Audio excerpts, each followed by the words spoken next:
Welcome, my friends. Pull up a chair. Let's take a moment together.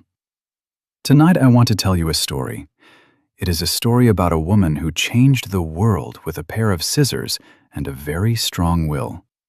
You probably know her name. You see it on expensive bags, on bottles of perfume, and in the windows of the most beautiful shops in Paris. Her name was Gabrielle. But the world remembers her as Coco Chanel. But before the fame, before the diamonds, and before the cameras, there was just a little girl with nothing but her dreams. So, let's go back. Let's go back to a time of heavy dresses, cold winters, and a young girl who refused to be ordinary. Imagine a cold, gray building in the French countryside.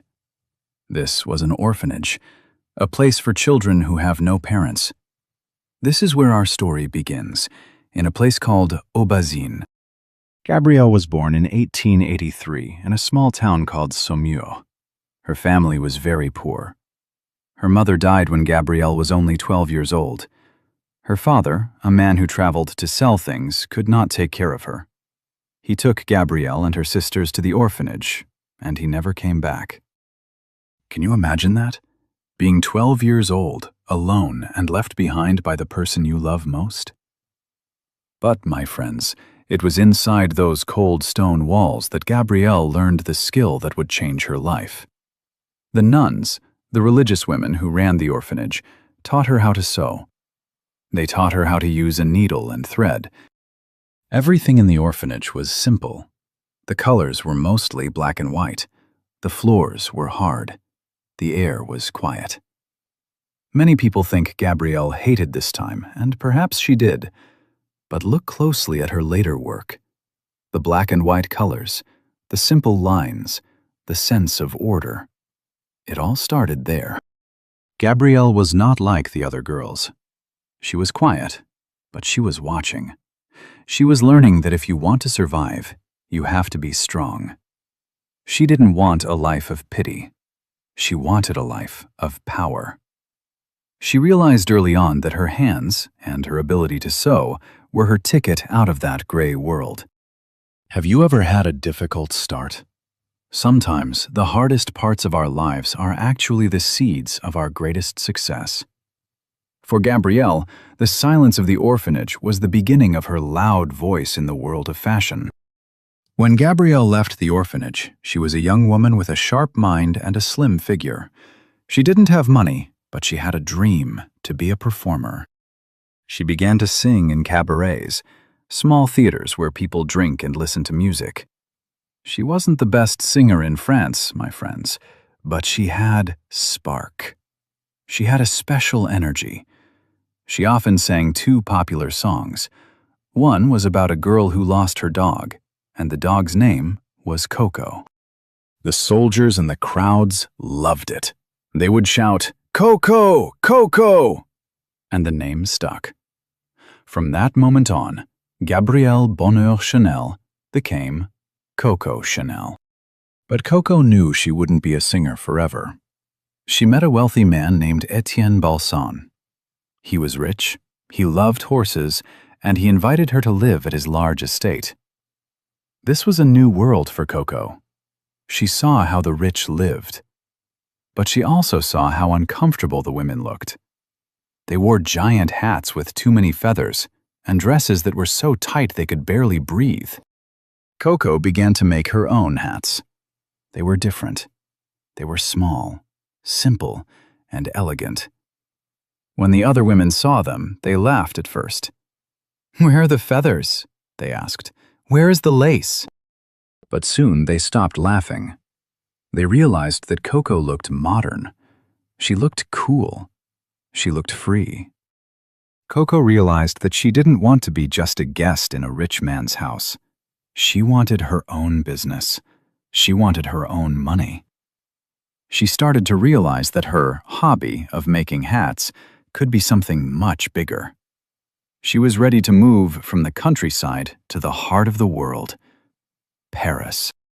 In 1910, with the help of a man named Boy Capel, who was perhaps the true love of her life, Coco opened her first shop. It was a small hat shop at 21 Rue Cambon in Paris. She called it Chanel Modes. Imagine the street. Horses walking on the stones, the smell of fresh bread, and women in long, heavy skirts. Then there was Coco's shop. It was different. Her hats were like a breath of fresh air. But Coco was hungry for more. She didn't just want to change what was on a woman's head. She wanted to change how a woman felt. She opened another shop in Deauville, a beautiful town by the sea. In Deauville, she saw women struggling to walk on the sand in their heavy, fancy clothes. It looked so difficult. So, Coco did something shocking. She took jersey fabric. Now, back then, jersey was only used to make men's underwear. It was cheap and soft. Coco used it to make dresses. People were surprised. "Underwear fabric for a lady's dress?" they cried. But when the women put them on, they felt something they had never felt before. Comfort. They could move. They could walk. They could breathe. Coco's business grew very fast. She was no longer the poor girl from the orphanage. She was a businesswoman, a word that was not used for women very often in those days. She was building an empire, one stitch at a time. She was showing the world that simplicity was not boring. Simplicity was the highest form of style. My friends, let's talk about the corset. Have you seen one in a museum or a movie? It is a piece of clothing made of stiff material and metal. Women wore them under their dresses to make their waists look tiny. It was very painful. It was hard to eat, hard to sit, and almost impossible to run. Coco Chanel hated the corset. She thought it was like a cage for women. She said, "Nothing is beautiful if it is not comfortable." She began to design clothes that followed the natural shape of the human body. She got rid of the tight waists. She shortened the skirts so women could actually walk. She even took inspiration from men's clothing, using jackets and trousers. This was a revolution. Before Coco, fashion was about showing how much money you had by wearing expensive, heavy things. Coco changed the rules. She made it about freedom. She also introduced the color beige. Before her, beige was considered dirty or plain, but Coco saw it as elegant. She loved colors that were found in nature, the color of sand, the color of stones. Think about it, my friends. Imagine being a woman in 1915. For your whole life, you have been told to sit still and look like a doll. Then, this woman Chanel gives you a soft jersey dress and tells you to go for a walk. How would you feel? You would feel like you finally had a voice. Coco wasn't just selling clothes. She was selling a new way of living. She was telling women, you are active, you are independent, you are free. By the 1920s, Coco Chanel was a star. But she was about to create two things that would make her name live forever. The first was a smell. In 1921, she worked with a famous perfume maker named Ernest Beau. She told him, "I want a perfume that smells like a woman, not like a flower." At that time, perfumes usually smelled like one flower, roses or jasmine. Beau gave her several samples to try. They were numbered 1 through 5 and 20 through 24. Coco chose number 5. Chanel number 5 was born. It was a total change. The bottle was simple and square, like a laboratory bottle. It was clean and modern. To this day, it is the most famous perfume in the history of the world. It is said that a bottle is sold every few seconds somewhere on Earth. Then came 1926. Coco designed a simple, short, black dress. Now, listen to this. Before 1926, women only wore black for funerals. If you wore black, it meant someone you loved had died. It was the color of sadness.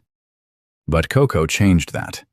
She published a picture of a simple black dress in Vogue magazine. They called it the Ford of fashion, because, like the Ford car, it was something everyone could have, and it was always in style. She called it the Little Black Dress, the LBD. She showed the world that black was not just for mourning. Black was chic. Black was powerful. Black was perfect for every occasion. Every woman could look like a princess in a simple black dress. With the perfume and the dress, Coco Chanel didn't just follow the trends. She made the trends. She was the Queen of Paris. The 1920s were a wild time. They were called the Roaring Twenties. People were dancing the Charleston, listening to jazz, and drinking champagne. And in the middle of it all was Coco. She was friends with the greatest artists of the time. She knew Pablo Picasso, the famous painter. She knew Salvador Dali. She was part of the high society. She traveled on huge yachts and stayed in beautiful palaces. She even had a famous relationship with the Duke of Westminster, one of the richest men in England. People asked her, "Why don't you marry the Duke?" She famously answered, "There have been several Duchesses of Westminster, but there is only one Chanel." She was proud. She was independent. She didn't need a man's name to be important. But it wasn't all parties and sunshine. Coco suffered a great deal of pain. Her great love, Boy Capel, died in a car accident. She was heartbroken. She said, "In losing Capel, I lost everything." Some people say she started wearing black because she was mourning for him, and that is why she made black so popular. She was a woman of many secrets. She was successful, but she was often lonely. She worked very, very hard. She would stay up late, pinning fabric to models, searching for the perfect line. She was a perfectionist. She was also a woman of many faces. She could be kind, but she could also be very sharp and mean. She was a complicated person, just like the times she lived in. In 1939, the world changed. World War II began. When the war started, Coco Chanel did something that surprised everyone. She closed her fashion house. She said, "This is not a time for fashion." Thousands of people lost their jobs. During the war, Paris was occupied by the German army. This is a very difficult and controversial part of Coco's story, my friends. While many people in France were suffering, Coco stayed in the famous Ritz Hotel in Paris. She had a relationship with a German officer. Because of this, many people after the war called her a collaborator, someone who helped the enemy. There are many books and stories about her actions during this time. Some people say she was just trying to survive. Others say she was a spy. It is a dark cloud over her history. When the war ended in 1945, the people of France were angry with her. She was not the hero she used to be. She left Paris and went to live in Switzerland in a kind of exile. For almost 10 years, Coco Chanel was silent. The world of fashion moved on without her. A new designer named Christian Dior became famous with his new look, which used lots of fabric and tight waists, everything Coco hated. People thought Coco Chanel was finished. They thought she was a woman of the past, but they didn't know Gabrielle. They forgot about the girl from the orphanage who never gave up. In 1954, Coco Chanel was 71 years old. Most people at that age are sitting in a garden, resting. But Coco, she was ready for a fight. She decided to return to Paris. She wanted to open her fashion house again. On the day of her first show, the French newspapers were not kind. They said her clothes were old-fashioned. They said she was too old. They said she had nothing new to say. But then, something interesting happened. The Americans loved it. The American magazines, like Life and Vogue, saw her new designs, and they thought they were perfect. They loved the Chanel suit, a simple jacket and a skirt that was perfect for the modern working woman. Famous women like Jackie Kennedy and Elizabeth Taylor were wearing Chanel.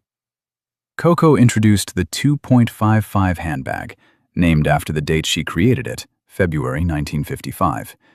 It was the first handbag for women that had a shoulder strap. Before this, women had to carry bags in their hands.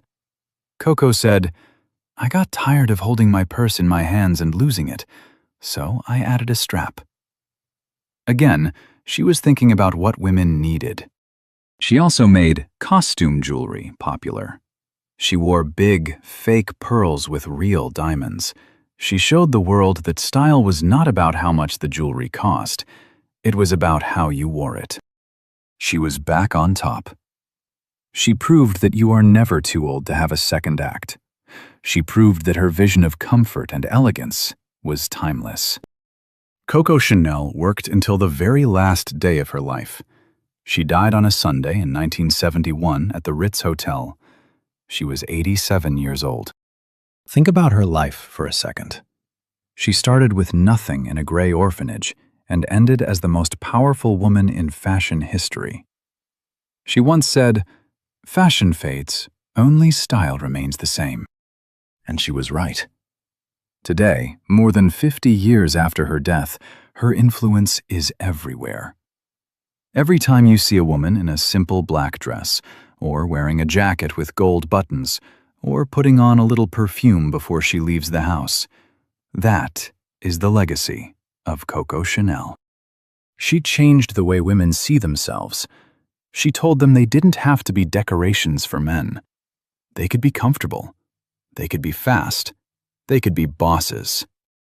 Her life wasn't perfect. She made mistakes. She had secrets.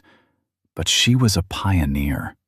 She was a woman who designed her own life as much as she designed her clothes. So, next time you see that famous double C logo, remember the little girl from Aubazine. Remember her needle and thread. Remember her courage to be simple in a world that wanted her to be complicated. Gabrielle Coco Chanel. A woman who lived by her own rules. Thank you for listening to her story tonight.